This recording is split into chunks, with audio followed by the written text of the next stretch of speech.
And so often our young people aren't taught that. And so often as we get older, we don't follow through with that.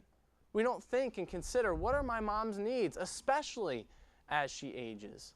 What are her needs mentally? What are her needs physically? What can I do to come alongside of her and be a blessing? How can I be a person that rises up and calls my mother blessed? The Lord has blessed us with mothers. And some of you may say, well, you don't know my mother. She's mean. She's ornery. She's deceiving. Well, let me tell you that she had to raise you. I'd be that way too if I had to raise you. I'd be that way if I had to raise me. And there are many times when we need to come and seek forgiveness from our mother, or we need to forgive her. Some of you didn't grow up in a picturesque home. Some of you grew up in homes where your mother was not the example that she was supposed to be. I want to encourage you that you would offer forgiveness, that you would have forgiveness for her in your heart, and that you would honor her even as she is your mother. God would have you forgive your mother if she has wronged you, that you'd forgive her. But for God's sake, and that God's love, from the love that mothers show, that you'd pray for her and love what is wonderful in her. Proverbs chapter 23, if you turn there. Proverbs chapter 23 and verse 22. It extends this thought just a little further. Proverbs chapter 23 and verse 22. It says, hearken unto thy father that begat thee, and despise not thy mother when she is old.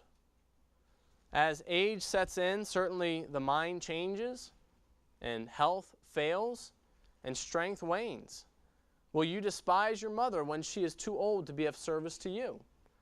When she can't serve you anymore, will you serve her? You know, it is a strange attitude when our mothers grow older and we cannot watch over them for the few years and the ends of their lives. And yet they spent 18 years plus caring for us and meeting every single one of our needs. Now, I'm not saying that you have to bring your mother into your home at times. Physically, that would just simply be impossible. If there are physical needs and things that she would need to be in a nursing home or a place that she could be cared for better and watched over. But so often, are we willing to just cast our mothers aside? We live in a society that is so disposable. When something is of no value to me, I dispose of it. When my car is no value of mine anymore, I get rid of it. If I don't like how my house is, I'll buy a new one. If women are inconvenienced by having a baby, I'll get rid of it. If a person is inconvenienced by caring for their elderly parent, I'll cut them off. I'll set them aside. And we live in a society that is ultimate disposability. If it doesn't suit me, if it doesn't work in my life, I'm going to get rid of it. How far have we come from what God intends for us? That we would care for our mother in the latter years of her life. We need to care for our mother during those years. It's not always right to take her into your home, but it is always right to care for her.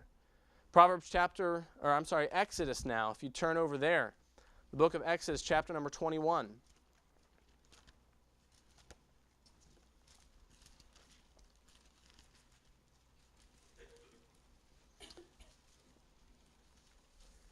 Starting in verse number 15. Exodus chapter 21, starting in verse number 15.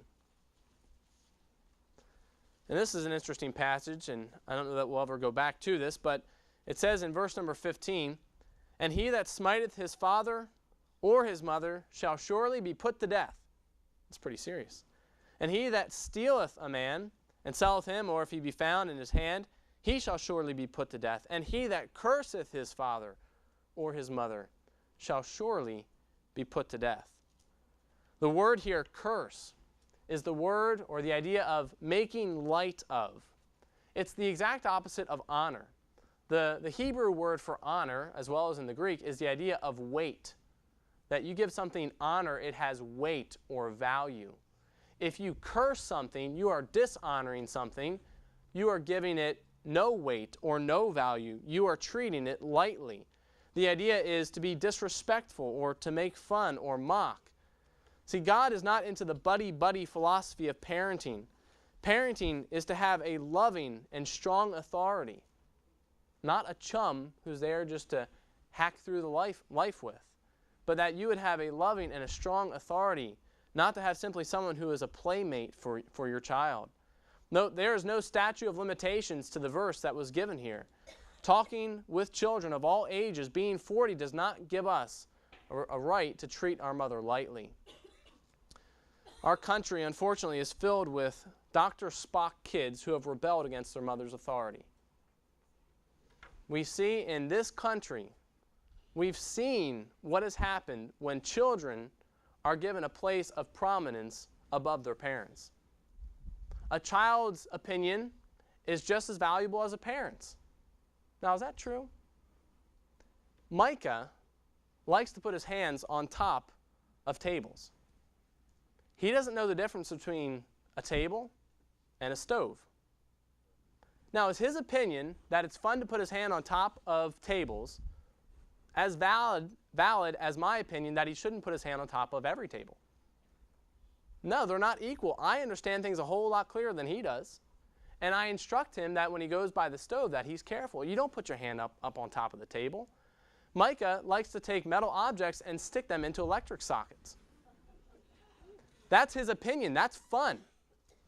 My opinion is that's not a good idea. Are both opinions valid? No, his is wrong. Mine's right. You say that's being pretty narrow. Of course it's being narrow. I hope to be narrow in that opinion. I don't want to just give equal ground. Okay, you're a child and you've got understanding too. Okay, you tell me what I should do. No, you stop doing that. And if you don't stop doing that, I'll help you stop doing that. That's how it works.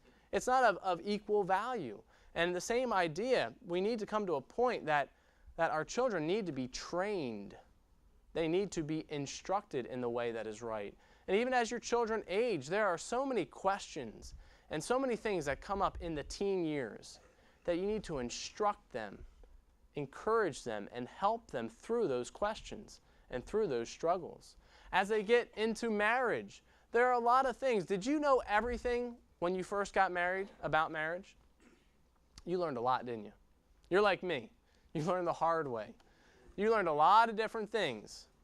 And that is where a parent's wisdom comes into play, of encouraging and helping and coming alongside that they might be a blessing to them. It's very clear in that passage in the book of Exodus that we need to be careful about how we treat our parents. And there's no statute of limitations. It's not once I get out of the house, I can do whatever I want and I'll disregard mom. But rather that I would honor them. Now, please understand this. My mom, the very last time she told me to make my bed, you know when that was? It was 2 weeks ago. But after that, no, I'm just kidding. My mom doesn't come by and tell me to make the bed. She doesn't tell me to pick up my room because it didn't help when I was younger anyway. My room was a mess. My poor brother, we shared a room all of our growing up years. And you could tell, if you took a picture of our room, you would see nice, immaculate, beautifully kept room. That was John. And then you get over to mine, and it was just a mess. I couldn't shut the drawers. My bed was here, and his bed was here, and I could actually fall off of my bed and not get hurt because my clothes were piled up that high. I mean, it was way up there. Now, I'm not advocating that. I think teenagers need to keep a spotless room for your parents. But I'm just saying I was a mess. I was a mess growing up. All right, so it's important for us that my mom doesn't come by and tell me what to do anymore. She doesn't. Now, every once in a while, you know what I do? When I have a question or I have something big going on in my life, I talk to my mom. And I get her opinion. Because you know what? She still has wisdom. And she's been through a lot longer of life than I have. And so it's important for me to realize that I don't have all the answers. My mom doesn't have all the answers, but she's another source of wisdom. And I know she loves me. And I know she cares about me. And I know she's going to tell me what's best for me and what's right. Children need to be taught to respect authority. They need to be taught to respect their mothers. Number 4, Proverbs chapter 19. The fourth thing in Proverbs chapter number 19, in verse number 26.